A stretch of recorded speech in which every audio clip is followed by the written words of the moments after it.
platform there. We can say it's a center of CBD to just bring us up to speed with what is happening as Kenyans await that particular ruling. Hiba, hi. How are things from Kencom? Thank you, Regina Manyara. We are at the Central Business District and we're just trying to gauge what exactly is happening, especially here at the capital of Kenya, Nairobi.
We were talking to the media during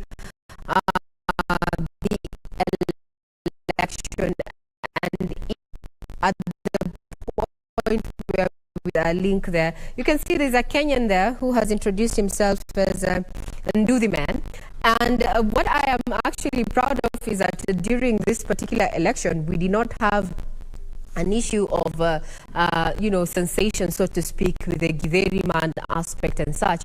We did not see this. We kept it to matters of fact. And I would want to say, let's toot our own horn as a media fraternity there. But it was a light moment to try and see that there was a gentleman behind Saeed Hibak there, calling guys to tell them, hey, you need to watch us. You need to watch us from KBC Channel 1. I'm live. Well, we also want to welcome your feedback. You can get us on Twitter on KBC Channel 1. But before we get to read what you have to say on Twitter and the expectations, we want to take you down to Kibra, where we're joined by my colleague Irene Mchuma Odim to bring us up to speed with how things are looking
contribution.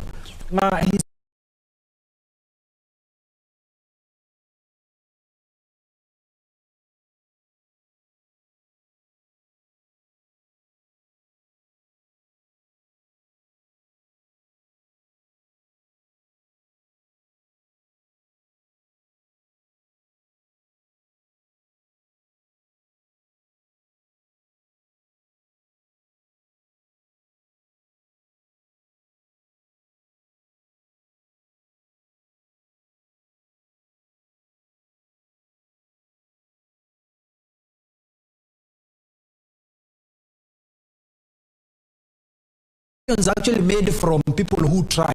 Sometimes they fail because if you not try, there is no likelihood that you will ever succeed. You will fail. But his failure in the year 2013 did not, in any event, discourage him from trying our democracy through the court processes.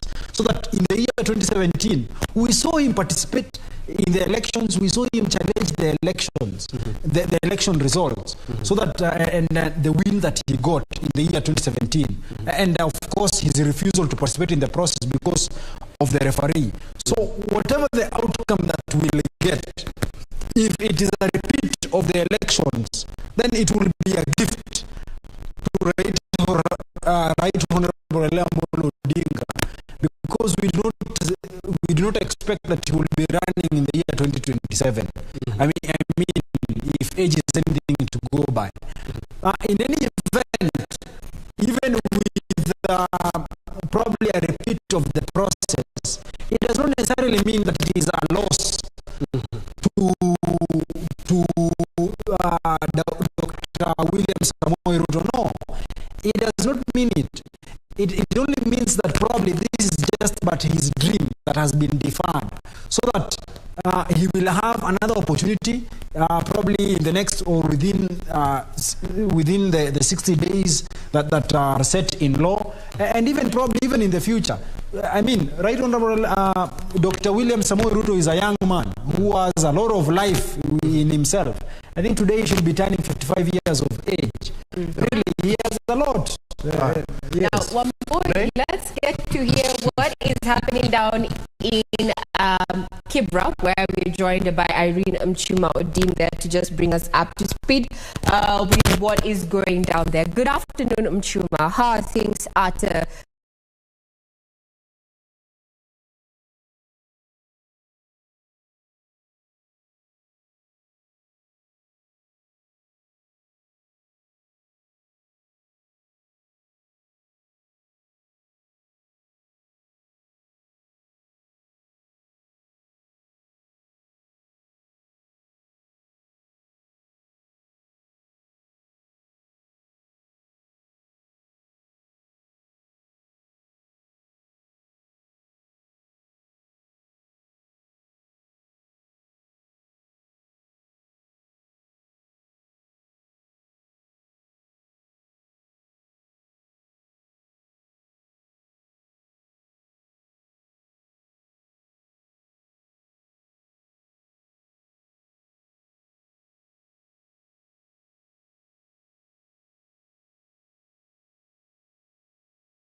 speaks to a background of distrust of the administration of our electoral process.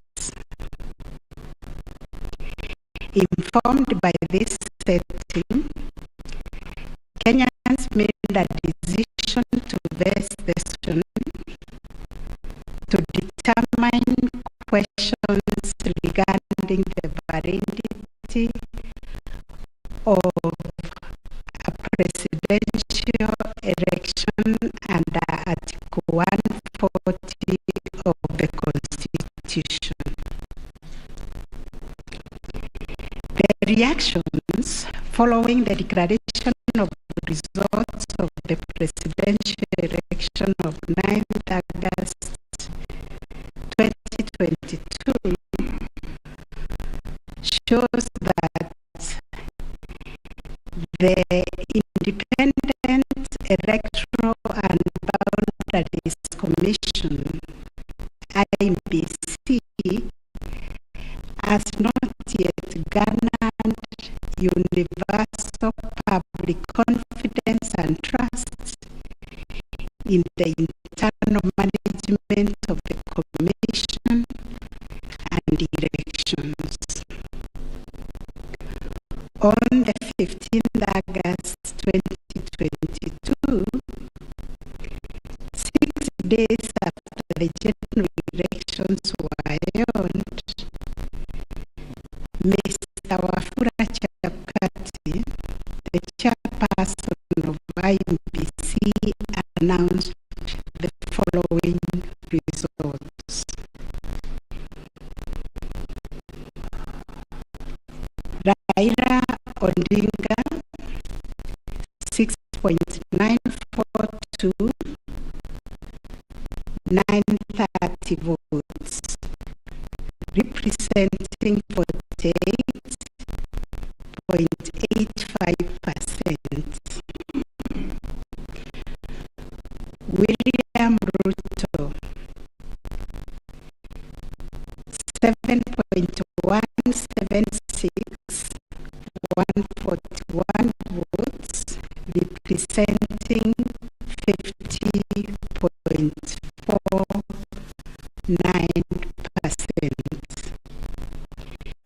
David Wahiga, 31,987, representing 0.23%.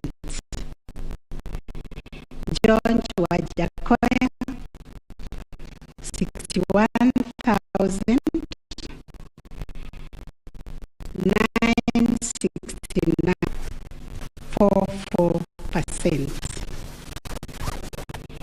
Based on the aforesaid results, the chairperson of IEBC declared William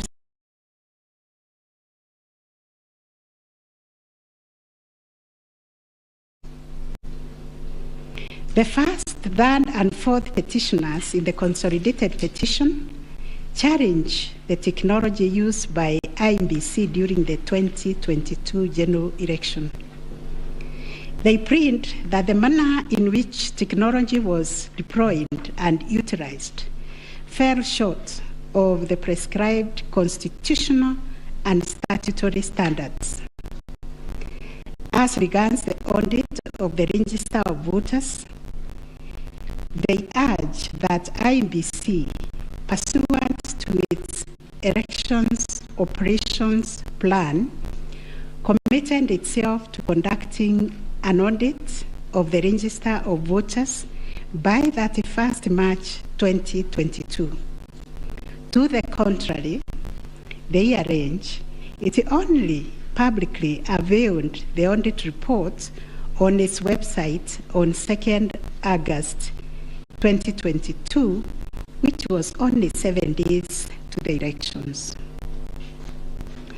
In this report, it was noted that the auditors established serious gaps and risk to the electoral process including numerous cases of change of voter stations without knowledge or approval of the affected voters. Grant of voter update privileges in IMBC, IDMs, to 14 user accounts and related to voter registration. Reducing the accountability of user activities in the register of voters.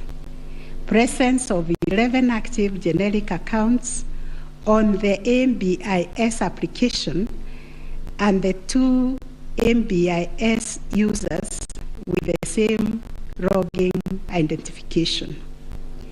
Risking unauthorized system users, possible interference, change of particulars on the activation of voters in the system. IMBC's failure to set up access, decertification, and user activity review process. And IMBC was also arranged to have failed to respond to requests by auditors for crucial information. On the integrity of the technology deployed, it was the case for the 7th petitioner that in order to comply with Article 86 of the Constitution and Section 44 of the Elections Act, the technology deployed must be simple, accurate, verifiable, secure, accountable, and transparent. On the simplicity of technology, the 7th petitioner contends that the KIMS kit failed the test as they were not easily usable by ordinary citizens without expert knowledge. They further assert that IMBC was expected to procure and put in place a technology necessary for the conduct of the general election at least 120 days before the election and ensure consultation with the relevant agencies, institutions, and stakeholders. Furthermore, the petitioners arranged that IMBC violated its constitutional duty by delegating the design, implementation, and conduct of the KIMS components of the election to a foreign company, Smartmatic International Holdings, BV. As a result, IMBC staff and the public did not have full comprehension of the KIMS components.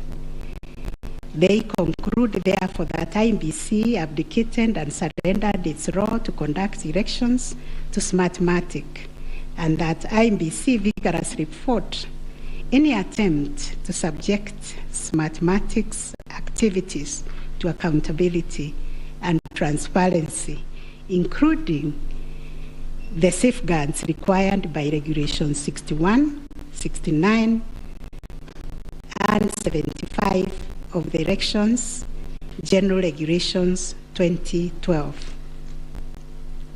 In response, IMBC has submitted that the electoral system met the constitutional threshold, that all the necessary information was accessed only by the authorized persons.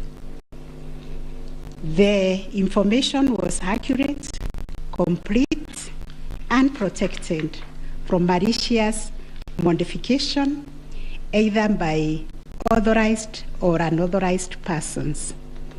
IMBC maintained an audit trail on activities related to information, and that the information was available and could be authenticated through the use of various security features. In further response, IMBC contended that they engaged KPMG on 7th April 2022 to conduct an audit of the register of voters, which was submitted on 18th June 2022. In addition, it issued a briefing on the report on 20th June 2022, summarizing the thematic areas therein and disclosing its findings as well as actions taken to remedy the issues identified. It also conducted its annual audit in compliance with Regulations 11 and 12 of the Election Technology Regulations 2017 and a certification of compliance issued to it on 3rd August 2022. IEBC relied on sworn affidavits by Michael Ouma, Moses Sunkuri, and Hussein Majan on 26th August 2022, which were to the effect that it published the interim report by KPMG on 8th June 2022 and embarked on remedial measures aimed at effecting the recommendations ahead of publication of the final report. It was ascertained that it could not publish the full final audit report, as doing so would compromise the integrity and security of the electoral technology system, considering the provisions of the Data Protection Act, which imposes a duty to protect the data of Kenyan voters. On the other hand, the first and second respondents urged that even if there was failure of technology, it did not vitiate the result of the presidential election. Upon considering all the pleading submissions and the ICT scrutiny and inspection tallying and recount report, which fully examined the IEBC's result transmission system, RTS, we are not persuaded by the allegation that the technology deployed by IEBC failed the standard of Article 86A of the Constitution on integrity, verifiability, security, and transparency for the following reasons. 1, whereas it is true that the KIMS kit failed in 235 polling stations, 86,889 voters were granted the right to vote manually, and the requisite forms 32A were duly filed. This happened successfully in Kibwezi West constituency and parts of Kakamega County. 2, while the audit report was released to the public 7 days before the 9th August election, the register of voters was used at the election without any apparent anomalies. 3, Smartmatic was procured to provide the necessary technological infrastructure, as IEBC did not have the capacity to do so. No credible evidence meeting the requisite standard of proof of access to the system by unauthorized persons was adduced by the petitioners. The scrutiny report prepared by the registrar of this court did not reveal any security breaches of the IEBC's RTS. IEBC successfully deployed a biometric voter register system which captures unique features of a voter's facial image, fingerprints, and civil data to register and update voter details across the country and also in the diaspora. The BVR captures a voter's facial image, fingerprints, and civil data, which features are unique to each of the voter. In compliance with Section 6A of the Elections Act 2011, IEBC opened the register of voters for verification of biometric data by members of the public for a period of 30 days. Thereafter, the register was revised to address issues arising from the verification exercise.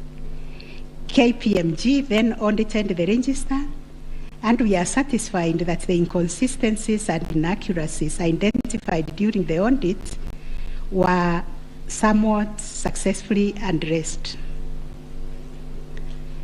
The second issue was whether there was interference with the uploading and transmission of Forms 34A from the polling station to the IEBC public portal.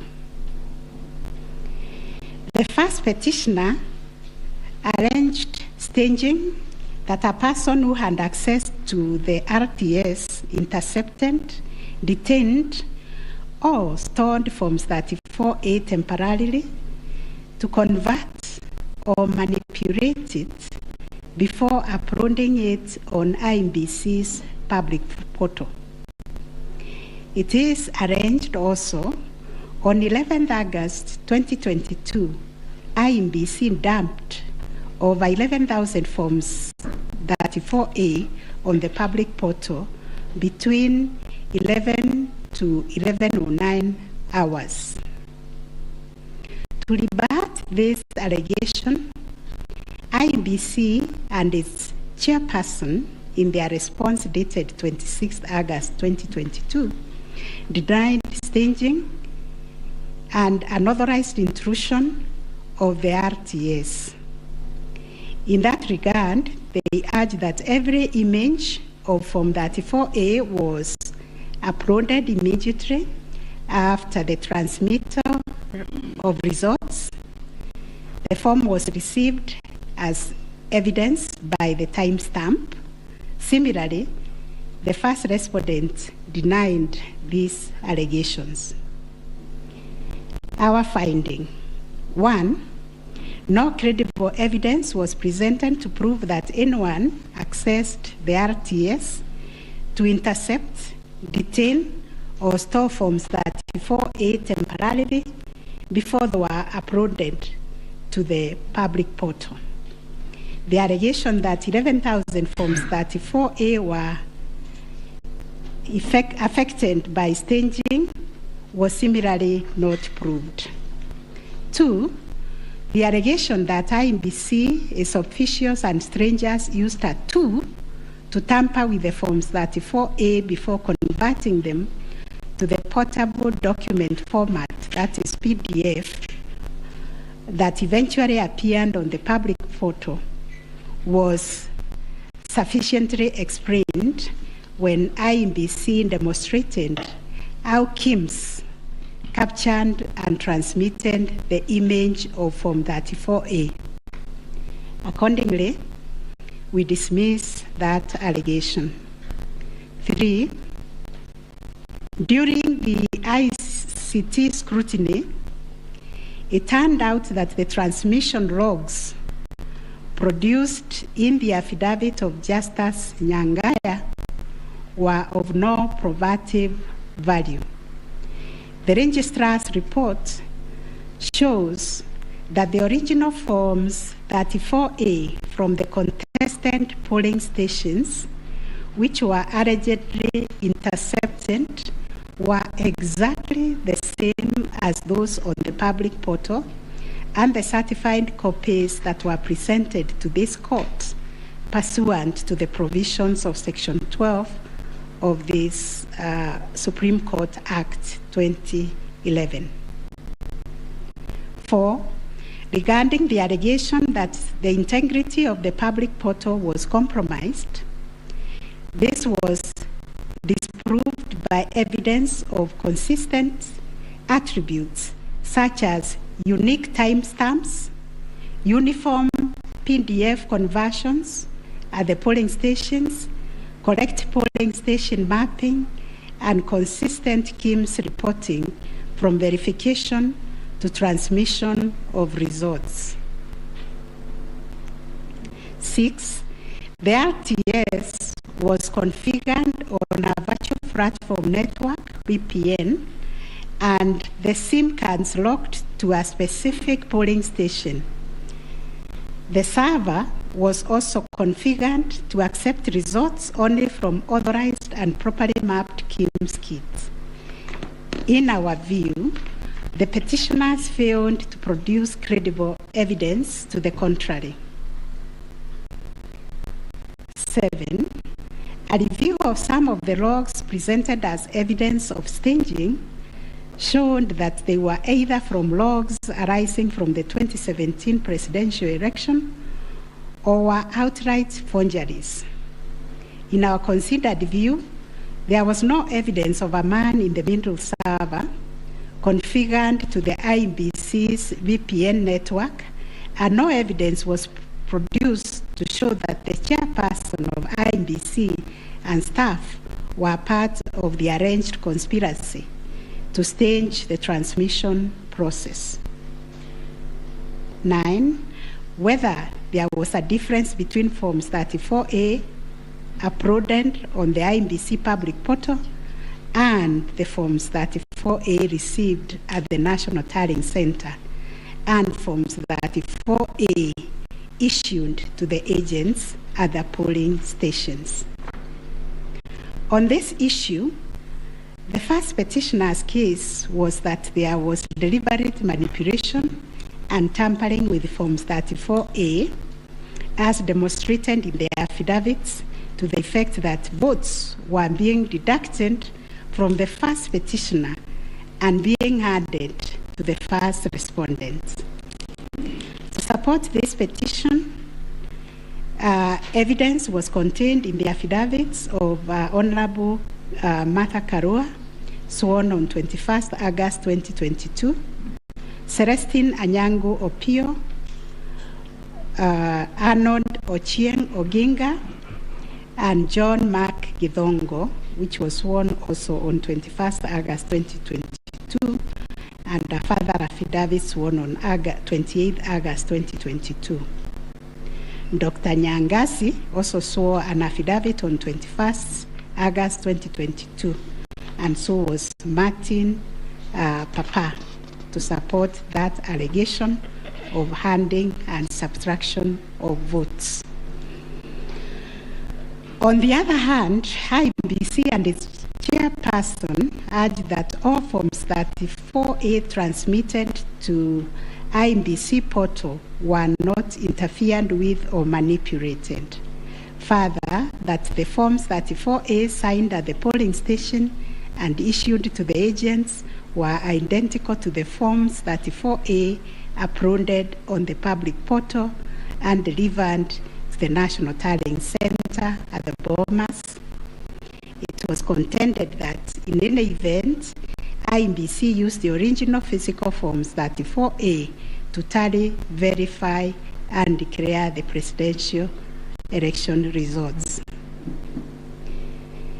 This court ordered scrutiny of the forms from the 41 polling stations outlined in the affidavit of Celestine Opio to ascertain the allegation of interference. And this is our finding. 1, there were no significant differences captured between the Forms 34A uploaded on the public portal and the physical Forms 34A delivered to Bomas that would have affected the overall outcome of the presidential election. B, no credible evidence was presented to support the allegation that Forms 34A presented to agents differed from those uploaded to the public portal. The report by the registrar of this court confirmed the authenticity of the original forms in the sampled polling stations. The affidavits of Celestine Opio and Arnold Ochieng Oginga, while containing sensational information, were not credible, as the registrar's report confirmed that all the Forms 34A attached to those affidavits and purportedly given to them by the agents at select polling stations were significantly different from the originals, certified copies, and those on the public portal. The purported evidence of Celestine Opio and Arnold Oginga, sworn in their respective affidavits, are not only inadmissible, but are also unacceptable.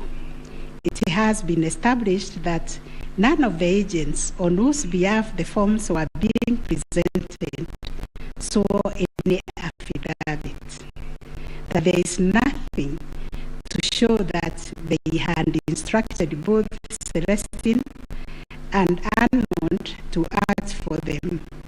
Yet the two have gone ahead to depone on matters that are not within their knowledge. This court cannot countenance this type of conduct on the part of counsel who are officers of the court. Though it is elementary learning, it bears repeating that affidavits filed in court must deal only with the facts which an opponent can prove of his own knowledge, and as a general rule, counsel are not permitted to swear affidavits on behalf of their clients in contentious matters like the one before us, because they run the risk of unknowingly swearing to falsehood and may also be liable to cross-examination to prove the matters deponed. We must remind counsel of the provisions of sections 113 and 114 of the Penal Code that swearing to falsehoods is a criminal offense, and two, that it is an offense to present misleading or fabricated evidence in any judicial proceeding. Section 114 of the Penal Code states, and I quote, any person who swears falsely or makes a false affirmation or declaration before any person authorized to admit at each of the rears.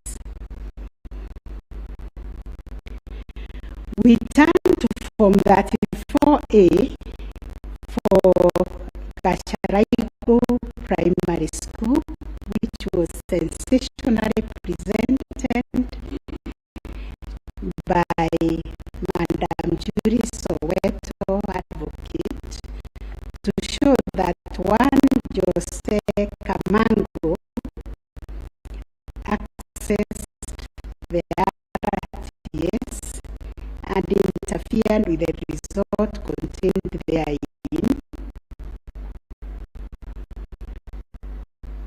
This also turned out to be no more than hot air, and we were taken on a wild goose chase that yielded nothing of probative value. The Kim's kit relating to Songonmo Primary School, which bore the same serial number with another, was admitted by IMBC as an inadvertent manufacturer's error. We are also satisfied that the two kits and other identifying features that were markedly different, including the timestamps and polling code, and therefore nothing turns on this anomaly.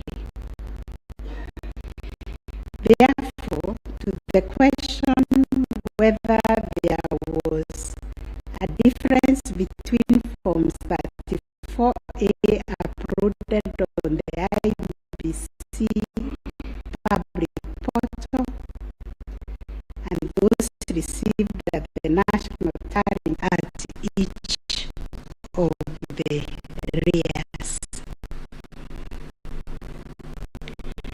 We turn to Form 34A for Gacharago Primary School, which was sensationally presented by Madam Judy Soweto Advocate to show that one Jose Camango accessed the RTS and interfered with the result contained therein.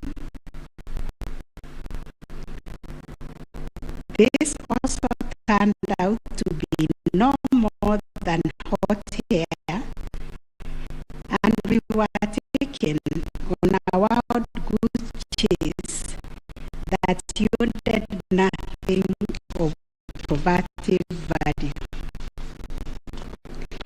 The Kim's kit relating to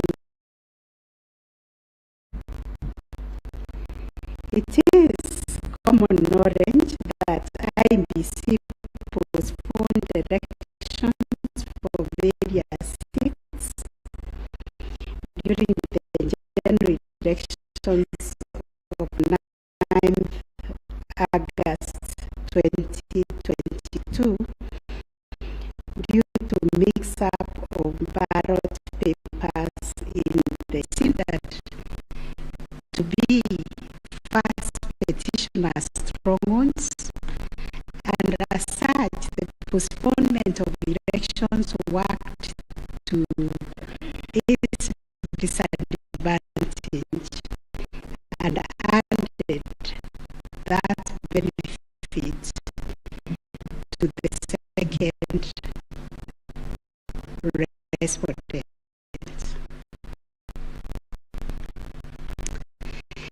These assertions were denied by IBC and its chairperson.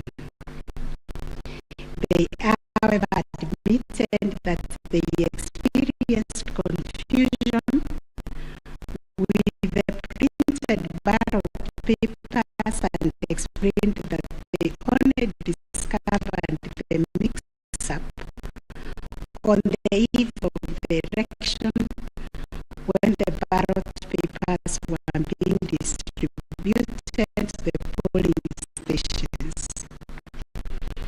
That as a practice, ballot papers can only be opened on the eve of the election day to avoid any mischief, and that by the time the mix-up was discovered, it was logistically impossible to print and replace the ballot papers in time for the elections. For the fair, credible elections by depriving the voters an opportunity to vote for all the candidates on the dates stipulated by the Constitution.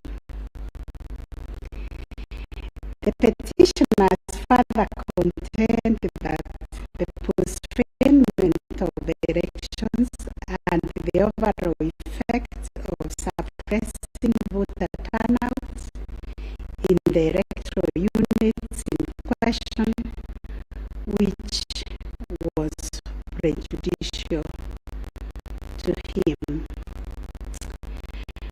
Both the first and third petitioners also believe that elections were deliberately postponed in Kakamega and Mombasa counties.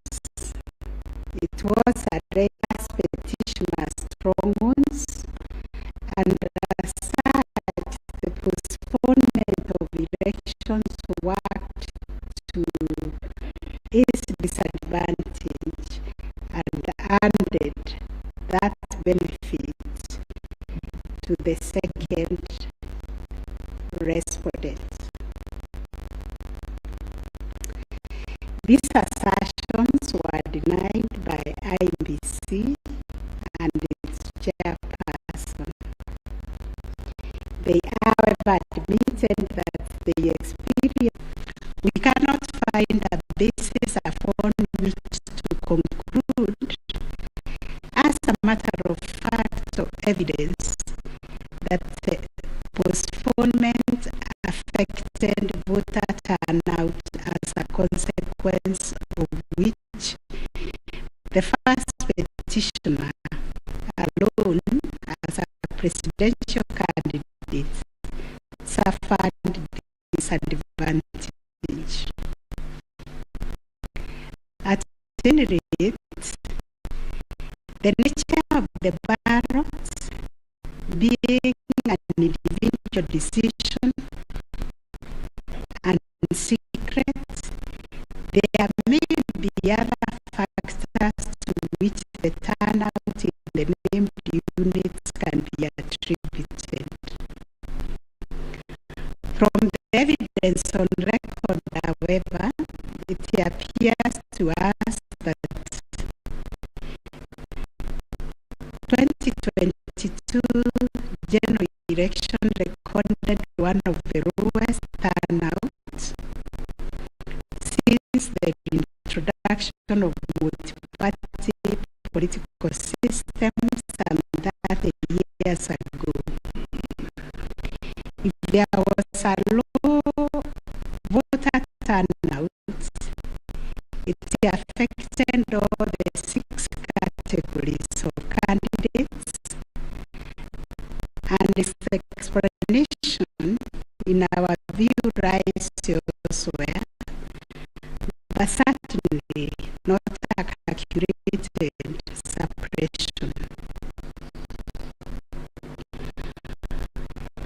On the other hand, in rebuttal to these claims, IEBC illustrated with examples to our satisfaction that there was no nexus between the postponement of elections and voter turnout in the affected units. Far from the fact that this claim was undoubtedly just another red herring, it has nothing to do with the question under review, and accordingly we reject it and own that there is no proof that the postponement resulted in voter suppression to the detriment of the first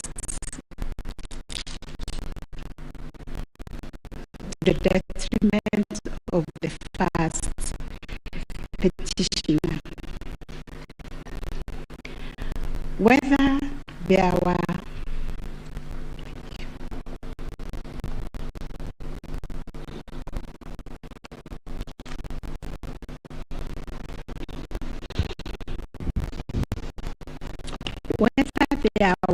unexplainable discrepancies between the votes cast for presidential candidates and other elective positions. Issue number 5. The first petitioner was categorical that there was systemic ballot stuffing in certain counties, mainly in the Rift Valley and central parts of Kenya, where, according to him, a total of 33,208 votes were cast for president only, without corresponding votes for the other elective positions. On the part of IEBC and the chairperson, while acknowledging that indeed in some instances there was vote differential bit, and for other position, but maintained that they were insignificant, and those instances related to votes by prisoners and citizens in the diaspora who only vote for the president but did not take part votes which do not count as valid votes. The well-established process of ballot staffing of such a magnitude as to justify the nullification of election.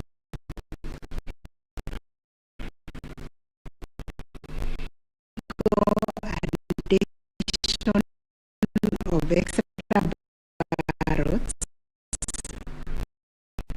is a type of electoral fraud of an election towards a particular direction.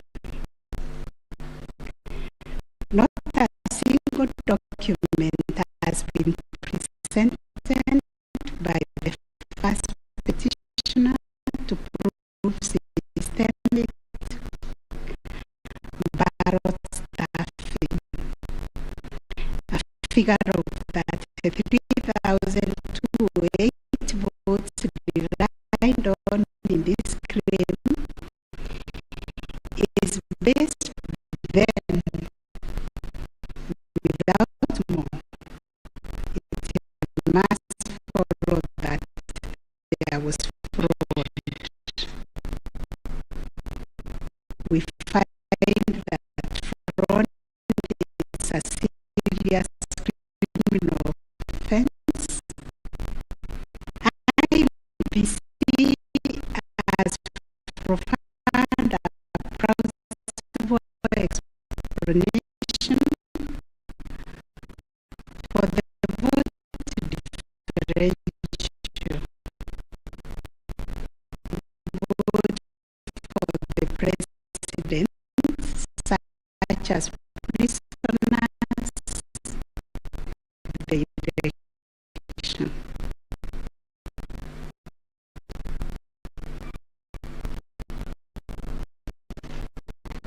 Finally, on this point, a general election in Kenya comprises concurrent elective